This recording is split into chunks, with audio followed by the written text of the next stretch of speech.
Hello, dear students of class 2nd.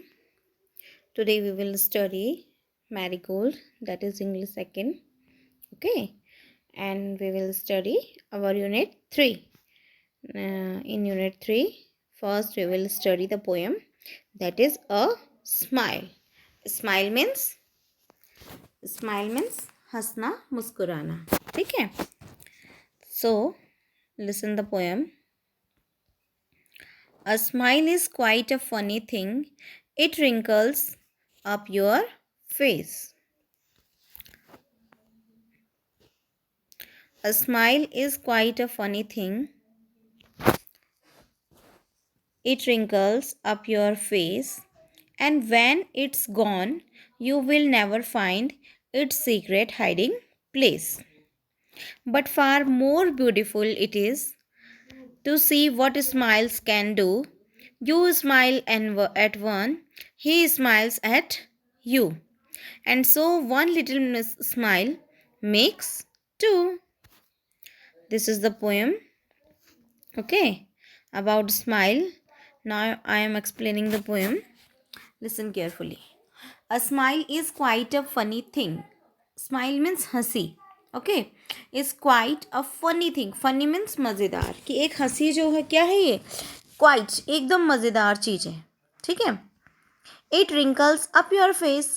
It wrinkles. It किसके लिए? Smile के लिए. Wrinkles means ये क्या करती है? ये आपके फेस, जब आप हंसते हैं तो आपके फेस में झुर्रियाँ पड़ जाती हैं. मीन्स उसमें कुछ कर्व आ जाते हैं. ठीक है. डिफरेंट शेप्स बन जाती हैं फेस में. ठीक है. Up your face. Face means चेहरा. कि आपके फेस के ऊपर रिंकल्स आ जाते हैं. मीन्स झुर्रियाँ पड़ जाती हैं. And when it's gone. And और व्हेन जब इट्स गॉन स्माइल. कि गॉन मीन्स चली जाती है. और जब स्माइल चली जाती है यू विल नेवर फाइंड. तुम विल फ्यूचर के लिए. नेवर मीन्स कभी नहीं. फाइंड मीन्स मिलेगा. कि तो तुम्हें कभी नहीं मिलेगा. क्या नहीं मिलेगा? It's secret hiding place. कि जब ये स्माइल चली जाती है तो उसके बाद तुम्हें इसका हाइडिंग प्लेस यानी छुपने का स्थान. ओके, छुपने का स्थान कभी नहीं मिलेगा. आप स्माइल करते हैं. देखो, आप स्माइल करते हैं, आपका फेस में जो है, फेस से पता चलता है ना कि आप स्माइल कर रहे हैं. और फिर जब आप स्माइल नहीं करते हैं तो वो स्माइल कहाँ चली जाती है. तो यही पोएम में पोएट ने कहा है कि a smile is quite a funny thing. It wrinkles up your face. या आपके फेस में रिंकल्स होती है, झुर्रियाँ पड़ती है, जिससे कि पता चलता है कि आप स्माइल कर रहे हैं. And when it's gone you will never find its secret hiding place. Hide means छुपना, प्लेस मीन्स स्थान. ठीक है. सीक्रेट मीन्स गुप्त. मतलब आप इसका जो गुप्त जो छुपने का प्लेस है उसको आप ढूंढ नहीं सकते हो कि वो स्माइल कहाँ चली गई. ठीक है. इस समय वो स्माइल कहाँ है. कहते हैं ना किसी को हंसाना मुश्किल होता है.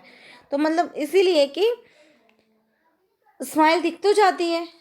जब स्माइल कर रहे हैं तब दिख जाता है, लेकिन वो जब स्माइल नहीं कर रहे होते उस समय वो स्माइल कहाँ चली जाती है. उसका जो सीक्रेट प्लेस है वो हमें कभी पता नहीं चलेगा. ये बोल रखा है इसमें. You will never find. तुम्हें कभी पता नहीं चलेगा इट्स सीक्रेट हाइडिंग प्लेस. इसका सीक्रेट जो छुपने का स्थान है. But far more beautiful it is. But लेकिन फार मीन्स दूर, मोर मीन्स ज़्यादा, ब्यूटीफुल वंडरफुल मीन्स आश्चर्यजनक. इट इज़ कि ये तो बहुत आश्चर्यजनक चीज़ है. To see what smiles can do. क्या देखना? टू सी मीन्स देखना. What smiles can do. कि स्माइल जो क्या कर सकती है. मतलब ये बहुत ही वंडरफुल है कि स्माइल क्या क्या कर सकती है. You smile at one. कि तुम यदि किसी एक को स्माइल करोगे, किसी एक को देखकर हंसोगे. He smiles at you. तो वो भी तुम्हें देखकर हंसेगा. जैसे मुस्कुराते हैं ना, एक दूसरे को देखकर कुछ बोलते नहीं और फेस टू फेस मुस्कुराते हैं. तो you smile at one, he smiles at you, and so one smile makes two. और इस समय इससे क्या होता है? And so one smile makes two. और इस प्रकार जो एक स्माइल है वो कितनी स्माइल्स में बदल जाती है? टू में. क्योंकि एक व्यक्ति जब स्माइल कर रहा है, one person is smiling, then other look at him and then also smiles. So one smiles makes two. तो क्या होता है? एक स्माइल जो है वो टू बन जाती है, क्योंकि एक को देख के दूसरा भी जब स्माइल करता है तो एक से कितनी हो गई वो स्माइल, टू हो गई। ठीक है, तो ये हमारी पोएम है कि हमें क्या करना चाहिए, स्माइल, हमारे हमें क्या करना चाहिए, स्माइल करना चाहिए। हमें देख के और भी स्माइल करते हैं, मतलब सभी खुश रहते हैं। Okay, so this is your poem. Okay, and you have to write it in your notebook. Thanks.